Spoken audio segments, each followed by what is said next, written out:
Bruno Puzzolo, bonjour. Bonjour. Bonjour. Alors Bruno Puzzolo, la première question qui me vient à l'esprit à vous poser, c'est vous qui vous étiez passionné par les arts martiaux et sans doute encore et par le football, pourquoi êtes-vous devenu acteur et pas footballeur ou karatéman Parce que tous les petits garçons dans la cour d'école ont envie d'être footballeurs professionnels. Très peu y parviennent. Pareil pour les arts martiaux, la boxe. Et moi, je n'avais pas certainement suffisamment de talent pour y arriver. J'étais dans un petit village. C'était plus de la garderie plutôt que de l'entraînement. Donc voilà. Quel souvenir vous gardez de cette enfance en Normandie ?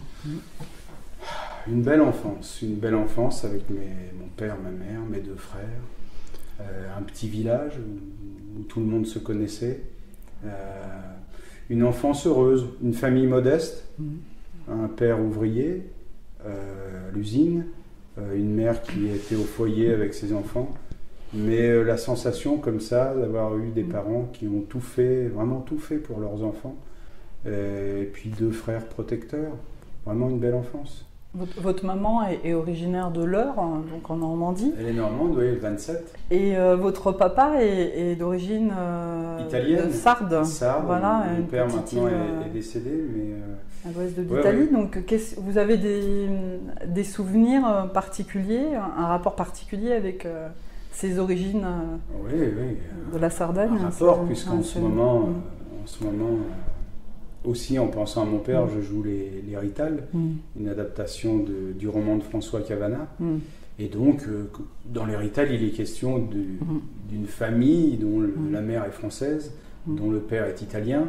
Ils vivent à Nogent, dans les années 30, avec tous les problèmes de racisme, parce que les Italiens d'hier, ce sont les Arabes aujourd'hui. Donc voilà, on était exactement traités de la même façon. Donc peut-être que demain ce seront les Suédois ou je ne sais pas. Mais en tout cas, c'est ce qu'on dit à la fin, c'est toujours la même chose. On accuse toujours des gens de venir prendre notre travail, notre pain, surtout en période de chômage qui rôde. Donc voilà, le sale étranger a des visages différents selon les époques, selon le chômage.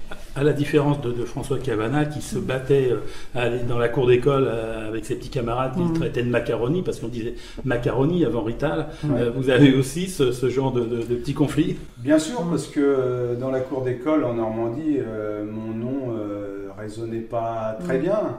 C'était c'est peut-être là qu'a commencé mon goût pour les arts martiaux, dans le fond.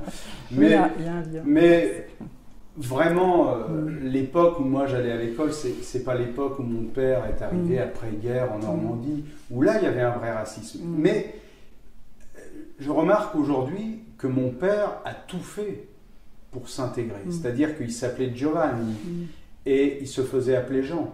Tout comme le père de Cavana qui s'appelait Luigi et qui se faisait appeler Louis. Sur la tombe de mon père, dans le fond, c'est marqué Jean, jusqu'au bout.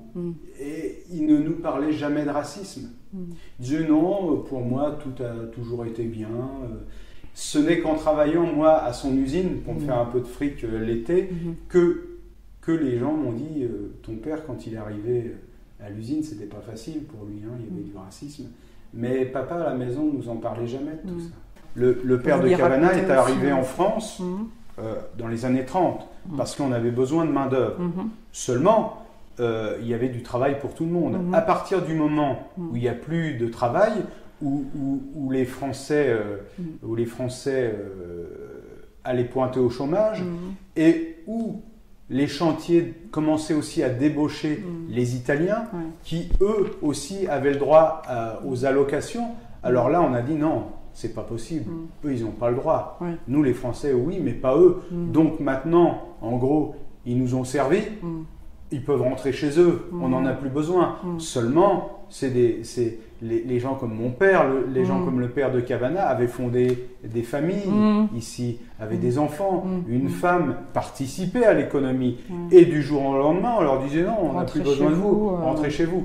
Alors, c'est un aspect du roman de Cavana, comme un aspect de la pièce que je joue, parce que c'est avant tout l'histoire drôle et émouvante d'un petit garçon. Qui fait les 400 coups. Vous avez vu la pièce? Qui fait les 400 coups. Oui, qui fait les 400 coups, mais d'un petit garçon avec son père. Oui. Voilà. D'ailleurs, Cavana disait, j'ai finalement pas écrit l'héritage, j'ai écrit un roman sur papa. Oui. Je finis comme ça le spectacle. J'étais parti pour vous raconter l'héritage, en fin de compte. Je crois que je voulais surtout parler de papa. Raconter papa. Vous êtes un homme de théâtre, mais on vous voit à la télévision, on vous voit au cinéma, vous avez été récompensé d'ailleurs par un César, nominé pour un autre. Vous vous sentez le mieux, je sais que le métier de comédien se fait partout, mais vous vous sentez mieux sur les planches d'un théâtre, vous avez fait la Comédie Française, ou alors plutôt sur un plateau de cinéma ou voire un plateau de télévision. Vous savez, c'est dur. C'est l'éternel balançoire qu'on vous balance quand on vous pose des questions. Et je comprends qu'on nous demande ça tout le temps. Mais c'est pas le cinéma dans l'absolu et le théâtre dans l'absolu. Ça dépend quoi au cinéma? Combien de jours je vais tourner? Ça dépend quoi au théâtre? C'est au coup par coup.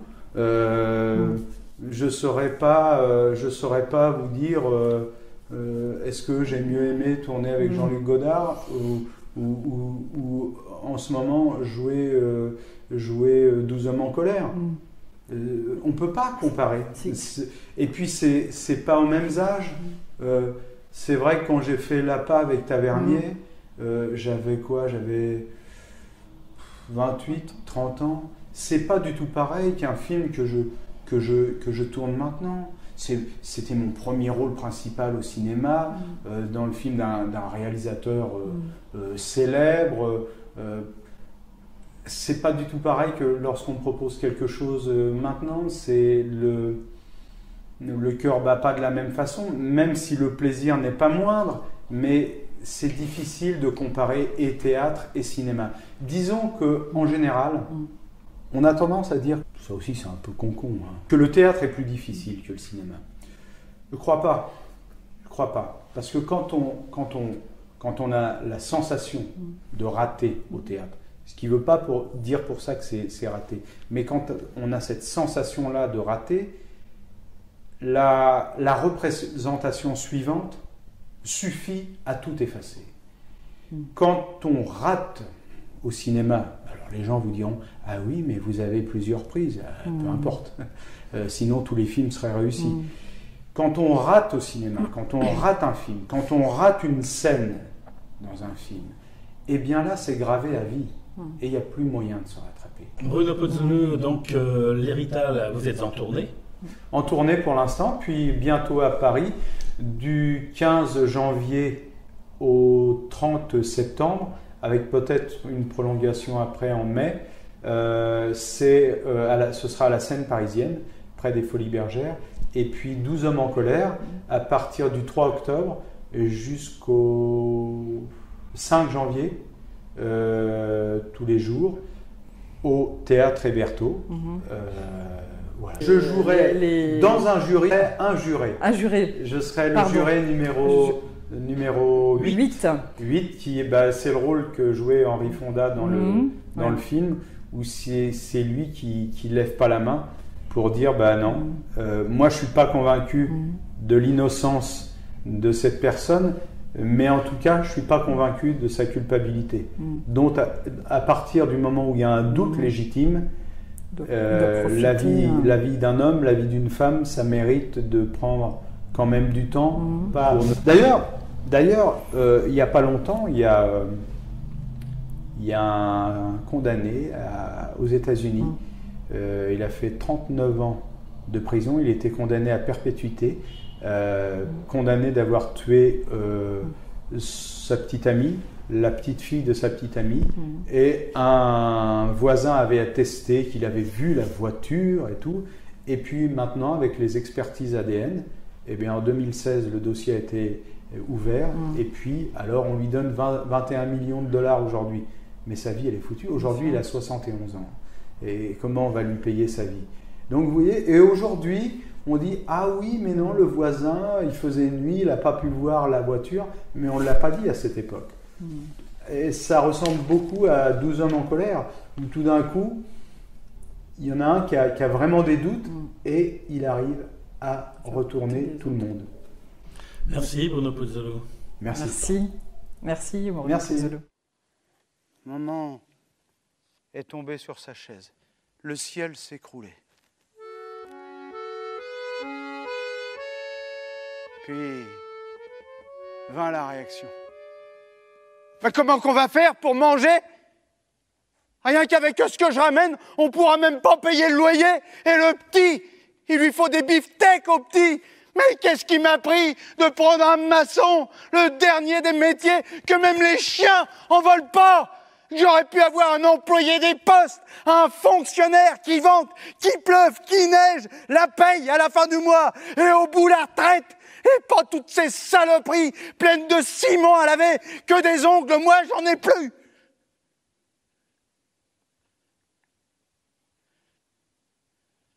Toute la nuit comme ça. Toutes les nuits.